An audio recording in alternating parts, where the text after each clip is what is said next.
కనిపిస్తున్నారా ప్రజలు చెప్పండి? ఓ మాదిరి గుడి కనిపించలేదా? పైగా ఈ యొక్క జీవోలో ఫస్ట్ 3 నెలల పాటు 4 నెలల పాటు వాళ్ళకి ఏదో డబ్బిచ్చారంట. పాపం ఈ liquid English edge private limited అనే ఢిల్లీకి చెందిన సంస్థకి ఆంధ్రప్రదేశ్ అంటే వాళ్ళ ప్రేమ కారిపోతుంది, తుచ్చుకోలేక వస్తున్నారంట. అంత ప్రేమ అంట. ఎందుకంటే వాళ్ళు రేపటి నుంచి ఫ్రీ ఆఫ్ కాస్ట్ ఇస్తారంట. ఢిల్లీకి చెందిన సంస్థ 34 మందితో ఏదో ఒక వెబ్సైట్ పెట్టుకొని దాంట్లో పోనీ నేను ఆ వెబ్సైట్లో పోయి చూసాను. ఏముంది వెబ్సైట్లోని? మనం చిన్నప్పుడు నేర్చుకున్నాం, గుర్తుందా? లెటర్ రైటింగ్ ఏ విధంగా రాయాలి, కామాలు ఏ విధంగా పెట్టాలి, అడ్రస్సింగ్ ఏ విధంగా చేయాలి, ఇది లెటర్ రైటింగ్, ఇట్లాంటివి ఎక్కడన్నా చెప్పొచ్చు. అవి అందరికీ తెలిసినవి అవి. సో ఇట్లాంటివి ఒక వెబ్సైట్లో పెట్టి ఆ వెబ్సైట్లో ఉన్నాయి.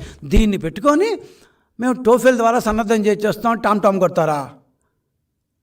కనీసం మీకు మనల్ని మనం జనాల్ని మోసం చేస్తామన్న ఒక రిమోర్స్ అంటారు, ఇది ఎప్పుడు రాలేదు అసలు మీకు? ఇట్లా చేయడం తప్పు కదా.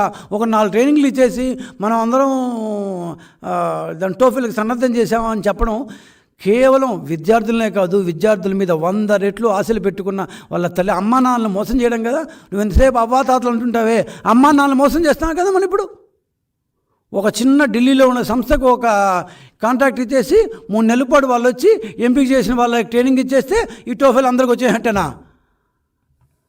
జగన్మోహన్ గారు, మీరు నిజంగా పరిపాలన చేస్తున్నారో లేకపోతే చూస్తున్నారో, వాళ్ళు చూడటం లేదో, తెలిసే చేస్తున్నారో, ఇట్లాంటి ప్రవీణ్ ప్రకాష్ లాంటి ఏమంటారు దాన్ని సెలబ్రేటెడ్ ఐఏఎస్ ఆఫీసులతో మీరు దాన్ని పని చేసుకుని సంతోషపడిపోతున్నారు.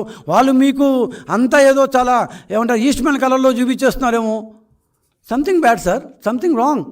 మీరు మరీ అంటే ముఖ్యమంత్రిగా ఉంటే ప్రతిరోజు ఏదో మీరు పొద్దున సాయంకాలం ఎవరితో ప్రతి ఒక్క డిపార్ట్మెంట్తో మీరు దాన్ని చర్చలు పెడుతుంటారు. వాళ్ళు మీకేం చెప్తున్నారో మీరేం చూస్తున్నారో అట్రాసిటీస్ అండి, రియల్ అట్రాసిటీస్. ఒక్కసారి విద్యార్థులను పట్టుకోండి సార్. సరే, మూడోది, ఇందాక నేను చెప్పినట్టు ఇంత బాగా చింపేస్తున్నాం, పొచ్చేస్తున్నాం కాబట్టి మా విద్యాశాఖ యొక్క అవినీతి ఇప్పుడు నేను చెప్పాను కదా, ఇట్లా చాలా ఉంది. ఇంకా నేను చెప్తా. ఈ టెండర్ లేనివి, 271 రూపాయలు ఎక్స్ట్రా ఈ పెట్టినవి, ఈ టోఫెల్వి, ఇట్లాంటివన్నీ విజయాలంట. స్కూళ్ళకు రంగులేసినవి, దాన్ని బైజూసు ఈ కంటెంట్ ఫ్రీవి, దాని ఐబీ మొత్తం ఐబీ ప్రపంచవ్యాప్తంగా 5,700 స్కూల్లో ఉంటుందంట. ఆంధ్రప్రదేశ్లో మాత్రం 57,000 స్కూళ్ళు ఇస్తారంట. ఎవరు డబ్బులు ఇస్తారో? ఇట్లాంటి సోకాల్ విజయాలన్నింటినీ ఊరువాడ చెప్పాలని, దేశమంతా ముగించాలని పిఆర్ ప్రొఫెషనల్స్ గ్రూప్ దీనికి ఎంత ఇస్తున్నారో అయితే ఇంకా మా దగ్గర డీటెయిల్స్ అలాగని పిఆర్ ప్రొఫెషనల్స్ గ్రూప్ అనే మళ్ళీ ఢిల్లీకి చెందిన సంస్థే.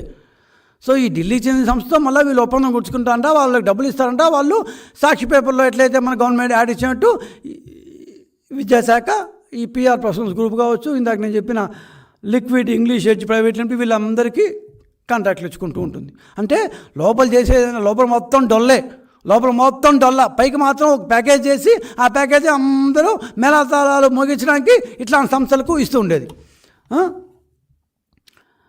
ఇందాక నేను చెప్పాను తమిళనాడు న్యూస్ ప్రింట్ లిమిటెడ్ అని. ఏమన్నా అర్థం ఉందా? మంది విద్యాశాఖ, అది ఇరిగేషన్ శాఖ. అసలు ఇరిగేషన్ శాఖ నీళ్ళు ఇవ్వడం ఏంటి, దాన్ని డబ్బుల్లో కన్వర్ట్ చేయడం ఏంటి, దాన్ని మీరు ఏమంటారు 200 కోట్లకి ఈ తమిళనాడు న్యూస్ ప్రింట్ వాళ్ళు మీరు జమ వేసుకోండి మా దగ్గర బకాయిలని రాయడం ఏంటి? మాకు ఆ యొక్క లెటర్ మాత్రం చాలా జాగ్రత్త పెట్టుకొని ఇచ్చేస్తున్నారు, దొరకలేదు. కానీ ఖచ్చితంగా ఈ లెటర్ వెళ్ళింది. అంతవరకు మేము వి స్టాండ్ బై ఇట్. విద్యాశాఖ నీళ్ళు మీరు తెలుగంగ ద్వారా నీళ్ళు తీసుకుంటున్నారు కాబట్టి మేము ఇవ్వాల్సిన 200 కోట్ల బకాయిలు దాంతో జమేసుకొని నేను రాయడం వాస్తవం. ఇంతకంటే చెత్త యాక్టివిటీ కనీసం విద్యాశాఖ ఇది. పైగా వేరే వాళ్ళు చేసినా కూడా సరే, విద్యాశాఖలోనే ఇట్లాంటి అసంబద్ధమైన, అస్తవ్యస్తమైన, హేయమైన దాన్ని ఉత్తరాలు వస్తారా? అసలు ఇట్లాంటి ఆలోచనలు ఎట్లా వస్తాయి బాబు మీకు?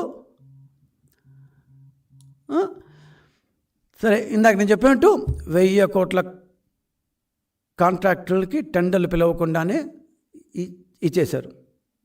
లాస్ట్ ఇయర్ అట్లా ఇచ్చారు, ఈసారి ఇట్లా ఇచ్చారు. ఈసారి ఎందుకు ఇచ్చారా అంటే లాస్ట్ ఇయర్ తీసుకున్న వాళ్ళు ఎవరు సప్లై చేయలేదంట. 100 కోట్లు దాటితే టెండర్ కమిషన్కి ఇవ్వాలి. ముఖ్యమంత్రి గారు మీరు 100 సార్లు చెప్తారు కదా ఈ టెండర్ కమిషన్ని మీరు ఏరి కోరి ఢిల్లీకి పంపించి మళ్ళీ ఢిల్లీ నుంచి వెనక్కి తెచ్చుకున్న ప్రిన్సిపల్ సెక్రటరీ గారి ఆధ్వర్యంలో 1000 కోట్ల రూపాయలని 19 భాగాలుగా చేసి రాష్ట్రాన్ని 4-5 జోన్లుగా చేసి ఒక్కొక్క జోన్కి ఒక కాంట్రాక్ట్ చెప్పులంట, ఒక కాంట్రాక్ట్ షూ అంట, ఇంకో కాంట్రాక్ట్ యూనిఫామ్ అంట, ఇంకో కాంట్రాక్ట్ బ్యాగులు అంట, ఈ అన్నిటినీ మళ్ళా ఇంకోరికి బెల్ట్లు అంట, ఇంకోరికి స్కూల్ పుస్తకాలంట. స్కూల్ పుస్తకాలు మాత్రం ఏమని టెండర్ పిలిచారు. సో ఆ 1000 కోట్లు 200 కోట్లు స్కూల్ పుస్తకాల కోసం, అంటే 715 కోట్లకి యాక్చువల్లీ టెండర్ ఇవ్వలేదు. సో ఇట్లాంటివి ఇవన్నిటి షూలు, బెల్టులు, చెప్పులు, బ్యాగులు ఏవేవైతే మనం విద్యార్థులకు ఇస్తామో దాన్నింటినీ విడివిడిగా చేసి దాని వల్ల 3-4 భాగాలు చేసి ఒక్కొక్క భాగం రాష్ట్రంలో ఒక్కొక్క ఈ ప్రాంతానికి ఇస్తూ ఆ ప్రాంతానికి ఒక్కొక్క ఈ కాంట్రాక్ట్కి ఇస్తూ ఎవరికి 100 కోట్లు దాటకుండా చూస్తావా. మేము 100 కోట్లు దాటలేదు కాబట్టి మేము టెండర్ దీనికి ఇవ్వలేదు. మీ ప్రవీణ్ ప్రకాష్ గారి ఆధ్వర్యంలో జరుగుతుంది ఇది. చాలా గట్టిగా మారుతారు కదా సార్, మీరు జవాబు చెప్పాలి దీనికి. Your government is going to end within a month. ఇంత అసంబద్ధంగా మీరు వ్యవహరిస్తారా? ఒక విద్యాశాఖలో ఉండి ఒక ప్రిన్సిపల్ సెక్రటరీగా ఉండి మీరు మీ యొక్క ముఖ్యమంత్రి ఎట్లా పట్టించుకోరు? కనీసం మీరు ఒక పెద్ద సివిల్ సర్వీసెస్ ఆఫీసర్ కదా, ఆ మాత్రం పట్టించుకోరా మీరు?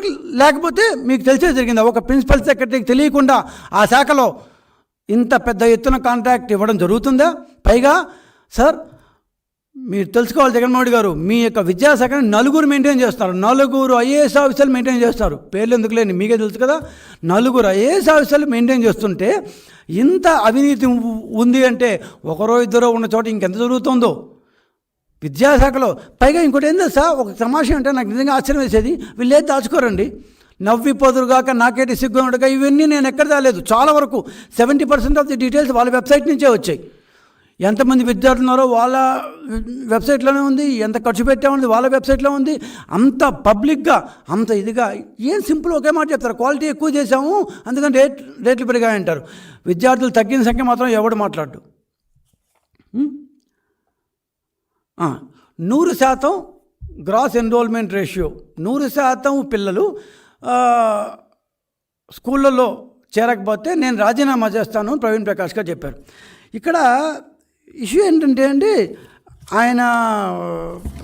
ఆయన పూర్తిగా చెప్పండి మన వాళ్ళు వినంది ఏంటి అంటే, రాజీనామా చేస్తాను అని చెప్పారు కరెక్టే, కానీ ఏ స్కూల్లో చేరితే రాజీనామా చేస్తానో చెప్పలేదు. 5.5 లక్షల మంది విద్యార్థులు ప్రభుత్వ బడుల్లో నుంచి ప్రైవేట్ బడుల్లో చేరిపోయిన తర్వాత నువ్వు ఎందయ్యా బాబు గ్రాస్ ఎన్రోల్మెంట్ రేషియో గురించి మాట్లాడేది? గ్రాస్ ఎన్రోల్మెంట్ రేషియో అంటే మొత్తం విద్యార్థులు ఉండాలి, కనీసం దాంట్లో అట్లీస్ట్ ఏమంటారు మెజార్టీ గవర్నమెంట్ స్కూల్స్లో ఉండాలి. గవర్నమెంట్ స్కూల్స్ నుంచి పొలవమని నేను సంతలోకి వెళ్ళిపోయినట్టు పిల్లకాయలు ప్రైవేట్ స్కూల్కి వెళ్ళిపోతుంటే నువ్వేందో నేను రాజీనామా చేస్తా ఉంటావు అంటే ఈయనకు ఆ పట్టింపులు ఏం లేవు. ప్రైవేట్ అయినా ఇంకోటైనా ఒకటే, హ్యాపీగా ఎక్కడైనా చేరిపోయి నాకేం సంబంధం, స్కూల్లో ఉన్నారా లేదా ఓకే, గవర్నమెంట్లో ఉంటే ఏమి ఉండకపోతే ఏమి, నాకు అసలు ఈ రాష్ట్రం మీద ఎట్లా ప్రేమ లేదు, నాకెంతసేపు ఢిల్లీకి పోయి ఉండాలి, ఢిల్లీ పోయి ఉన్నాను, ఇక్కడ వచ్చినప్పుడు ఏందో పైపైన షోకులు చేస్తాను, ఇళ్ళకి పోయి హోంవర్కులు చూస్తావు. కానీ 5 లక్షల మంది విద్యార్థులు మీ ప్రభుత్వ పాఠశాలలో నుంచి వెళ్ళిపోయిన విషయం నీకెందుకు గుర్తురాదు బాస్? మళ్ళీ నువ్వు గ్రాస్ ఎన్రోల్మెంట్ రేషియో గురించి మాట్లాడతావు. 5.5 lakh students have gone from your schools, from your government schools. మీరు ఆ శాఖకి ప్రిన్సిపల్ సెక్రటరీ గురించి సిగ్గుపడకల్లా మీరు? You should feel ashamed sir, your government should feel ashamed. 5.5 లక్షల 6 లక్షల మంది విద్యార్థులు ఎందుకు వెళ్ళిపోతారు? 5,000 స్కూళ్ళని ఎందుకు మూసేస్తారు? ఇవన్నీ చేసి మేము విద్యాశాఖలో ఏమో చింపేసాం, పొచ్చేసాం, అంత ఖర్చు పెట్టాం, ఇంత ఖర్చు పెట్టాం అంటారు. నేను ఇప్పుడు మాట్లాడిన దాన్ని చాలా టిప్ ఆఫ్